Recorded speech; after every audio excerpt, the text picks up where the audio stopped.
Well, now that Indian summer is here, big medicine is being made in TP number 79 on the Wistful Vista Reservation. Meet Big Chief Eager Beaver and his squaw, Princess Go-Along-with Gag, better known to the pale-face world as Fibber McGee and Molly.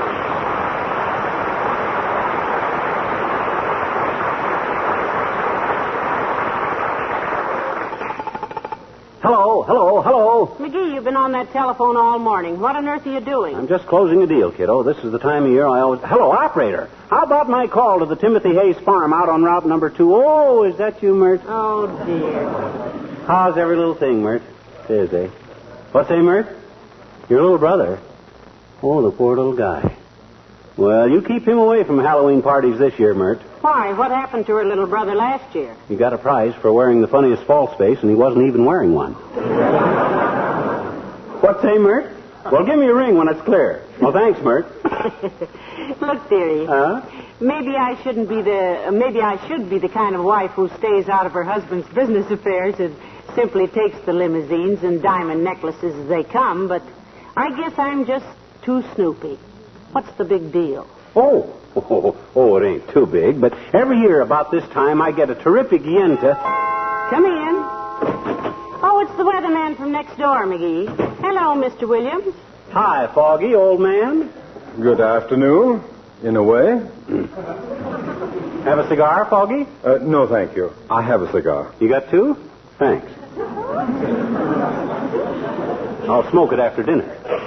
Won't you sit down, Mr. Williams? Thank you, no. No, I just dropped in to... Well, that is, I didn't exactly drop in. My visit is deliberate. Or should I say, premeditated? Yeah, say that. Very well. Premeditated.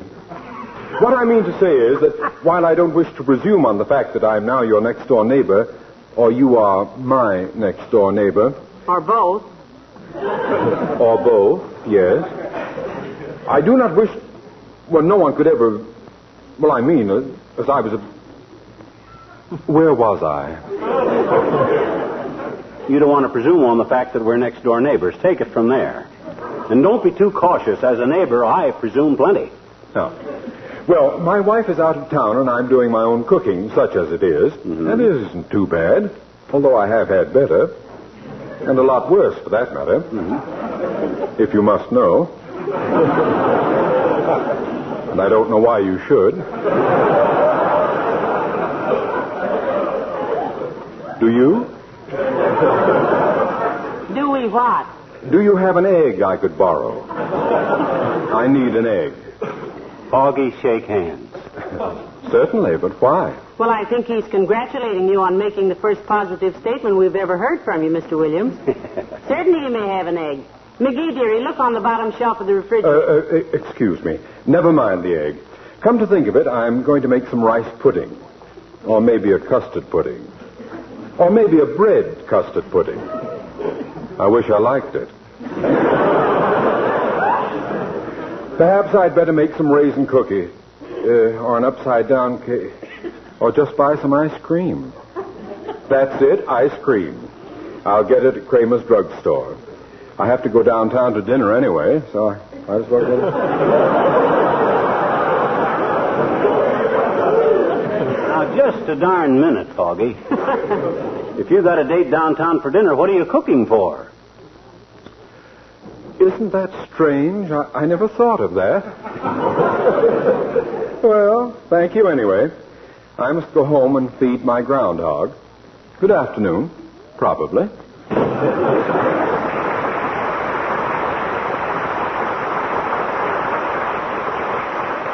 The poor man will starve to death before he makes up his mind what to have for dinner. Old Foggy is going to be a good neighbor, though. What makes you think so? I peeked into his garage yesterday, and has he got the stuff? A $40 lawnmower, 150 feet of hose, power tools, everything. And don't forget, he was the first one to want to borrow something. He made the first crack. So don't blame me. Hello? Who? Yeah, this is Mr. McGee. Mr. Hayes? Oh, hi, it's him, old man. Look, about those apples. Apples? You got a good crop this year? Best since 1939, eh? Great, Tim, great. Got 'em all picked? You have? Well, don't dispose of 'em, one of 'em now, till you talk to me, Tim. Yeah. I'll be right out, Tim. Oh, by the way, how's the family? Oh, you're a bachelor. Okay, Tim. See you in about an hour. Well, it looks like a deal, Snooky. Mm-hmm. Am I old enough to be told now? I know about the birds and the bees. Mm-hmm. I think I could understand about the pears and the apples. Oh, didn't I tell you? Didn't he tell me, he says. Been dashing around here all day making notes and phone calls like General Motors retooling for waffle irons. Now he says, didn't he tell me? No, lover. You've been as close-mouthed as a discontented Russian. Well.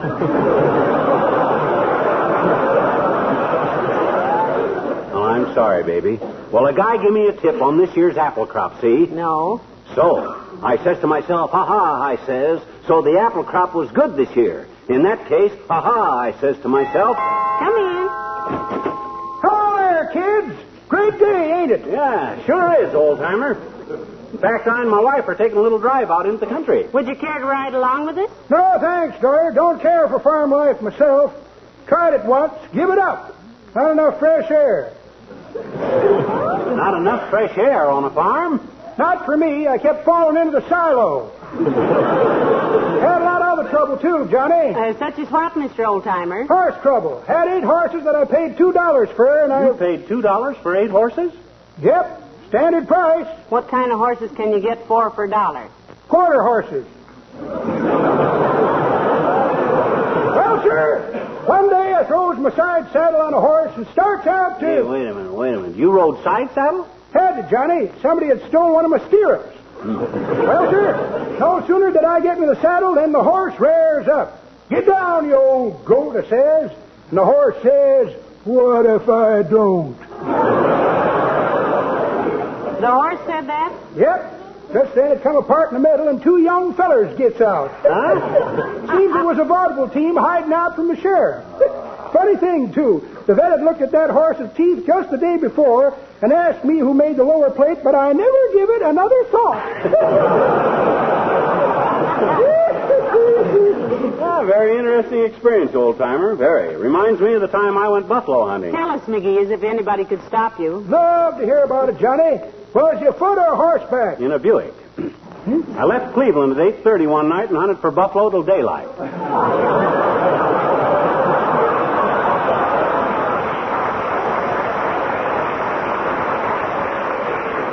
Had an old map and kept getting off the road.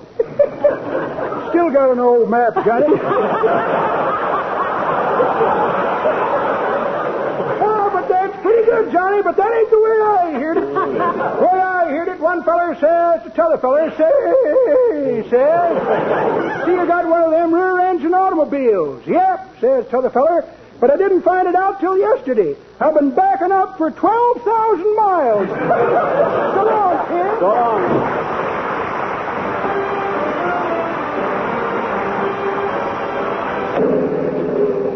Oh, my, isn't it beautiful out here in the country, McGee? Yeah. I wonder why they don't build cities closer to all this. That'd take all the fun out of driving into town on Saturday night. I always... Whoops! What's the matter? Why are you slowing down? Burma shave sign coming. Never miss them. There's the first one. They say that the ancient Roman...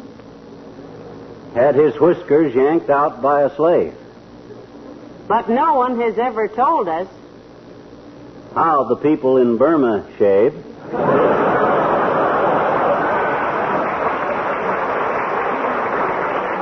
Oh, my, isn't that cute? I wonder who writes all those poems. I know who wrote that one, and don't be surprised next week if he's working for Red Skelton. Get a whiff of that fresh country air, baby. Don't that air make you feel wonderful? Yes, I just love this season of the year. Mm-hmm. When all the billboards start turning red and gold. Yeah. I always know winter ain't far away when Ringling Brothers 3 sheets start curling at the edges. On them ads for Dr. Pierce's golden medical discovery on the barns. Say, speaking of golden medical discoveries, look who's walking along the road, McGee. Huh? Oh, well, I'll be a... Oh, dear. Gotta get them brakes fixed. Hey, Doc! Hey, Doc, where you going? Well, hello there, pigeon face. Hello, Molly. Car breakdown, Doctor? No, I'm taking a day off, my dear. Thought I'd take a stroll through the countryside and see what's keeping the farmers so healthy. There hasn't been a pair of calloused hands in my office since my nurse got stuck in the elevator and had to shinny up the cable. Well, climb in, Vitamin Boy. Always glad to take a slum kid like you out into the country and show him that the trees don't grow only in Brooklyn. Or some such. Yes, do come along, Doctor. You'll get just as much fresh air and exercise riding in this car as you would walking. Oh, thanks. I believe I will. Well, you're lucky we come along, Fatso. That is one man's opinion, Leadfoot. Personally, I'd rather ride with a bubblegumming high school boy in a souped-up hot rod, but I'm too tired to be choosy. Where are you bound besides Muscle? Well, himself here has a deal on with a farmer named Hayes, Doctor. Best apple crop in these parts since 1939, Docky. Going out and look it over. Since when have you begun speculating in farm produce, McGee? I never thought you knew the difference between hen fruit and eggplant. Oh. He spent a lot of time on a farm when he was a lad, Doctor. Didn't you, dearie? You betcha. Tell him the idea you had to plant soybeans in circles and raise steering wheels for the Ford Company. Yes, do. Sometime. Don't worry your fat little head about my agricultural experience, tummy thumper. I invented an electric fence that all you had to do was press a button and it would shock all the corn.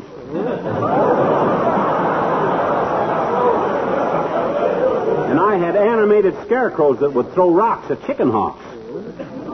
And I designed a clipping machine, too. You just drive the sheep in one end and they'd come out the other end wearing turtleneck sweaters and carrying from 2 to 5 wool blankets. Depending on the size of the sheep, of course. And in 1932 it was. Hold it, McGee. Stop the car. Stop. What's the matter? Nothing. We just passed Mr. Wilcox. Well, it seems to be a great day for familiar pedestrians. One of these days you'll be out driving and you won't see anybody you know. And the people you do talk to won't know any jokes. And there'll be a half hour open on Tuesday night.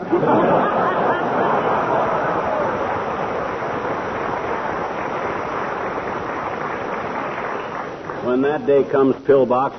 Oh, hi, Junior. Hello, Mr. Wilcox. I thought that was you we passed. Hello, Harlow. Hello, pal. Molly, hi. Doc, where's everybody going? We're going out on Route 204 to the Hayes Farm, Mr. Wilcox. Got a little business to transact, Junior. Old Doc here was hiking along the pike like a homeless bum, so we picked him up, too. You want a lift, too? No, thanks. I enjoy walking. Oh. You do? Well, imagine that. For 20 years, I've been advising people to walk more. So I tried it myself today, and so help me if I ever prescribe it again, may somebody beat my brains out with a rubber heel. You really like walking, Harlow? Love it, Doc, love it. Although I have a pretty tough time trying not to step on any leaves. Not to step on any leaves. Why, at this time of year, Mr. Wilcox, that's almost impossible. I know, but I try. I guess you don't know what leaves mean to me. I thought I'd heard everything from this guy, but this is a new approach. Tell us, Junior, what do leaves mean to you? Tell us, Mr. Wilcox. I really want to know. Thank you, Molly. I'm glad your husband brought out the beauty of the home today. Oh. Mr. Wilcox. Well, maybe you don't know that Johnson's wax is made from the leaves of the carnauba tree, which is found mostly in Brazil. Yeah, but... If it weren't for those leaves, think of the households unprotected against dust and dirt and dampness with Johnson's wax. Yeah, but what that got to do what you're talking? I was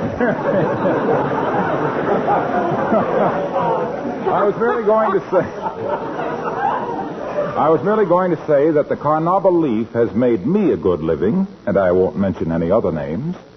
And then when you think that Johnson's wax does so much to lighten the burden of housekeeping and emphasizes beauty and hospitality, and when you recall the hundreds of uses for Johnson's wax in the home, such as on floors, furniture, woodwork, enameled surfaces, luggage, and so on, Well, you can understand why I don't trample leaves underfoot. Personally, I think it's a very proper attitude. Look, Waxy, Yes, pal.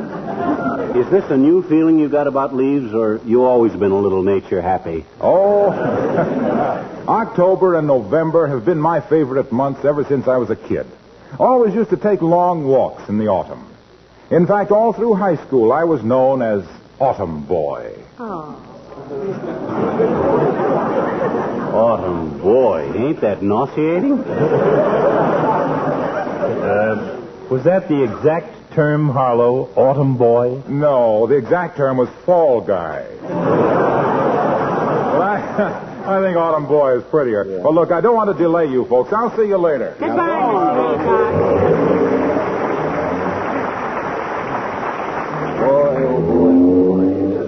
You know something, Docky? It was just about this time of year that I had my first date with Molly. Yes, it was, Doctor. Yeah. I remember he brought me a big bouquet of red and gold autumn leaves. To press in the album? No, to build a fire in the stove. That's a very novel approach. I suppose it was love at first sight. Matter of fact, Doc, it wasn't so much love with us at first as it was geometry. Geometry? Mm-hmm. I was a guy with a lot of angles, and she was a girl with a lot of curves. So the minute I seen her, I said... Hold it, dearie. Here's the farm. Oh. Turn in here. Yeah, okay. Oh, McGee. Got to get them brakes fixed. Well, come on, Molly. Come on, Doc. I got to see this guy about those apples. Well, this is really a beautiful farm, isn't it? Looks like one of those country places run by a city man to confuse the Internal Revenue Department. I'll bet in a good year this farm doesn't lose more than 50 or 60,000. Wonder where the owner is. Tim Hayes, his name is. Tim Hayes. Hey, Tim. Tim, you here? No, but I am, folks. Well, heavenly days, Wallace Wimple. Hello, Wally. Hi, Wimp, old man. Hello, folks. If you want to see Mr. Hayes, he'll be here in a minute. He's my uncle. Oh, Tim's your uncle, eh? On whose side, Mr. Wimple? On my side, Mrs. McGee. Oh. When Sweetie Face and I have an argument, I often come out here and hide. Sweetie Face, that's my big old wife, Doctor. Oh, yes, I know, Wally. I treated her once for lacerated ankles. It seems somebody had carelessly put a bear trap in her shower bath. I wouldn't say carelessly, Doctor. I put quite a bit of thought into that. This is a beautiful farm, Mr. Wimple. Yes, it really is, Mrs. McGee. I have a simply marvelous time out here with my bird book. With your what, Wimp? My bird book. Mm-hmm. I just bought a new one, see? Our feathered friends of the North American continent. Oh. I spend hour after hour in the fields and meadows here with my bird book. See many interesting birds around here, Wallace? Oh, I do indeed. Just this morning, I saw a deckle-edged, scarlet-crested wagglefinch. Waffle which? Wagglefinch, Mr. McGee. The only North American bird that can fly backward except the hummingbird. Flies backwards, huh? Yes, and jet-propelled, too. They fly around the front doors of drugstores after school hours and pick up soda straws. Then they take a deep breath and blow through the straw. Some of them can blow themselves backwards at 32 miles an hour. You can recognize them usually by crumpled tail feathers. They're always backing into things. Do you want to go in the house and wait for Uncle Tim? No, we'll wait right here, Mr. Wimple. My goodness, isn't the farm beautiful this time of year, McGee? Yeah. The leaves all turning color, shocks of corn stacked over there, pumpkins all around. Yeah, and those 4 scarecrows leaning up against the fence. Oh, those scarecrows have been living there for years. Yeah? They were here when Uncle Tim bought the farm from the king. Oh, the king's scarecrows, eh? Well, it takes a lot of scarecrows to watch over all this corn. It's a beautiful farm you have here, Mr. Hayes. Yeah, it sure is, Tim. How many hands do you have? Just 2, Mr. McGee, but I have 6 fingers on one of them. Say, by the way, Doctor, I believe you're the Dr. Gamble who took care of my niece, Eulalia Frisenheap. Oh, yes, I remember the case very well, Mr. Hayes. As I recall, your niece got her apron caught in the windmill and was whirled around for 3 hours. Yes, sir, that's just what happened, Doctor. And I must say you fixed her up real good. No after effects? No, except on windy days she keeps turning cartwheels. Of course, if we catch her in time, we always strap an ice cream freezer onto her. Well, you said on the phone you wanted to talk over the apple crop, Mr. McGee. You betcha, Tim. I want to see it. They all been graded and sorted? Oh, yeah, we sent all the culls to the cider press. Mm-hmm. If you come back in about a month, we'll give you some real nice hard cider. That is, if anybody can stand up long enough to hand it to you. Mm-hmm. You have some very handsome cattle over there, Mr. Hayes. What's that big black and white cow? That's a Holstein, Doctor. What's the little one right beside her? That's a Halfstein. Now, if you folks will step this way through the barn here, I'll take you to the storeroom where we got the apples all barreled. Very modern barn you have here, too, Tim. How do you keep it so clean? Well, for one thing, we don't allow no animals in here. Oh. They just kick the hay all over the place. Have any trouble keeping help around here, Mr. Hayes? Well, we lost a foreman last week. He fell in the hay baler. Oh, how terrible. Oh, I don't know, Miss McGee. It gave one of the other boys a chance for promotion. I think that's very fair, Mr. Hayes. Nothing like a hay baler to give a man a square shake. Well, come on, Tim. About that little deal of ours. Let's get on with it. All right, Mr. McGee. I'll run the house later and set the cook's leg. Set the cook's leg? Well, why didn't you tell me? I'm the doctor. Well, there wasn't no call to, Doctor. That was the cook's leg of lamb. She asked me to set it on the stove for her. Well, let's go in the storeroom, folks. Wow. Oh, heavenly days, doesn't that smell good? And did you ever see such beautiful apples? Millions of them. Nice-looking crop, Tim. What's the latest market quotation on apples? Well, now, I couldn't rightly say to that, Mr. McGee. How big an order was you consider? I'm glad you asked me that, Tim. Circumstances have kind of altered my circumstances since I talked to you on the phone. You see, we got a guest with us now, kind of unexpected, so I'm going to need 3 apples instead of 2. You want an apple, don't you, Doc? Oh. This is ridiculous.